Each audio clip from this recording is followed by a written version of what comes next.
Hey guys, it's time for another review, and today I'll be taking a look at Sin and Punishment, Star Successor / Successor of the Skies. I don't really get what's up with the name. I guess they were originally going to call it Star Successor of the Skies, but then someone said that's too long, which honestly kind of was, so they couldn't decide between whether they were going to call it Star Successor or Successor of the Sky.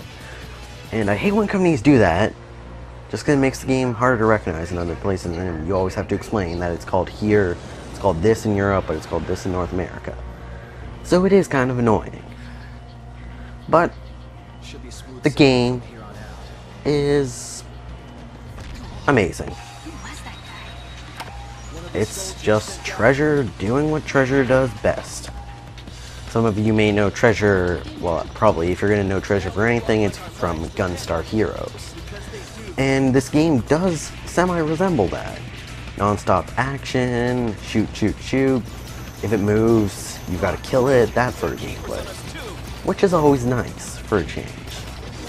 Now, this game, it's not perfect, but it is so freaking close.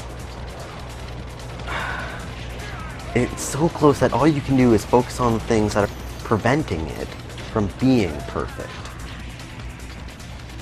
Alright. So, what makes this game so perfect? First of all, the controls. Well, close to perfect. The controls.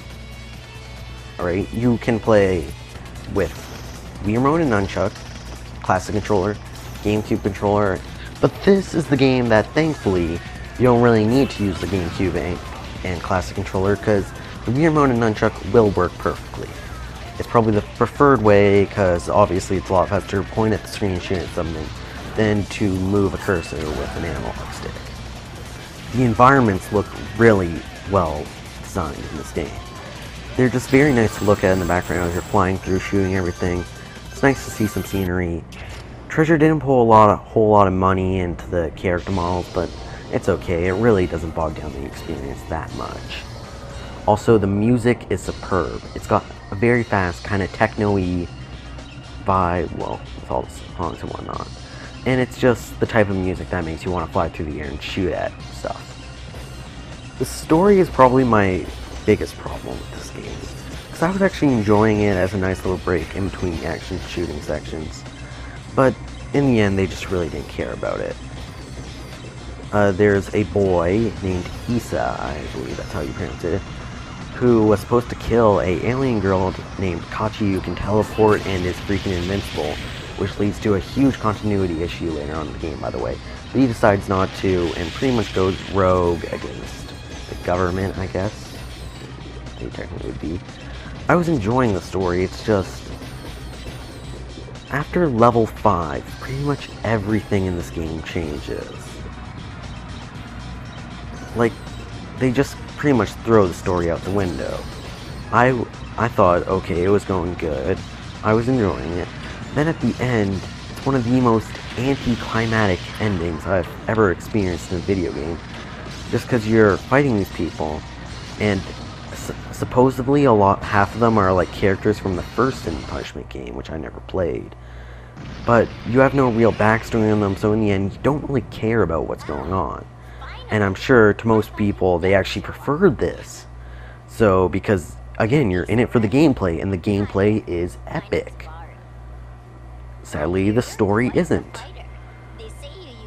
The game has 8 stages. Well, 8 including a tutorial stage. So obviously, each stage is about, I'd say, 20 to half an hour, 20 minutes to half an hour. Right? So obviously they wanted to make it short enough so you could play it in one sitting. The game took me about 4.5 hours to beat on my first time. Well, not 4.5, around 4. And that's a little bit too long to be an arcade, so it really is weird, because it's not long enough to be a full sort of adventure game, but it's too short to be a quick pick up and play arcade game. So it's kind of stuck in that in-between area there. And also, once you beat stage 5, the difficulty curve is just insane. Once you beat stage 5 and go to stage 6, you feel like there should have been 4 levels in between, because up to then the difficulty curve has been smoothly going up. So you feel like there should have been 4 more levels to buffer out that difficulty curve, but no, they just jump up 90 degrees. But of course, that won't stop you from probably making this one of the funnest games you've ever played. Well, I've personally ever played in a very long time. Story does change slightly depending on which character you're playing as, but it also changes the targeting setting. Issa has completely manual targeting. You just point at the screen, you shoot there, hold down the B button, and if you want to lock onto a specific enemy like a boss, you just hover your cursor over the enemy and press the A button. Simple. That's probably my preferred targeting scheme.